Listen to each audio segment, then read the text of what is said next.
કુલધરા એ રાજસ્થાનના જૈસલમેર જિલ્લામાં આવેલું એક ભૂતિયું ગામ છે।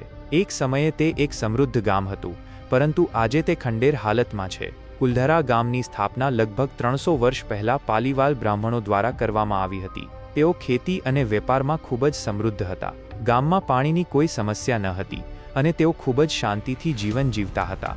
કુલધરા ગામની શાંતિ અને સમૃદ્ધિ વધુ સમય ટકી શકી નહીં। ગામના લોકો પર જૈસલમેરના શાસક દ્વારા અત્યાચાર ગુજારવામાં આવ્યો। શાસકે ગામના એક સુંદર યુવતી સાથે લગ્ન કરવાની માંગ કરી, જેના માટે ગામના લોકો સહમત ન હતા, જેના કારણે શાસકે ગામના લોકો પર કર વધારી દીધા અને તેમને ત્રાસ આપવાનું શરૂ કર્યું। ગામના લોકો આ અત્યાચારથી કંટાળી ગયા અને તેઓએ ગામ છોડવાનો નિર્ણય કર્યો। એક રાત્રે ગામના તમામ લોકો એકસાથે ગામ છોડીને ચાલ્યા ગયા। તેઓ ક્યાં ગયા તે કોઈને ખબર નથી, પરંતુ તેઓએ જતા પહેલા ગામને શ્રાપ આપ્યો કે આ ગામ ક્યારેય ફરીથી વસી શકશે નહીં। આજે કુલધરા ગામ એક ખંડેર હાલતમાં છે। ગામમાં કોઈ રહેતું નથી।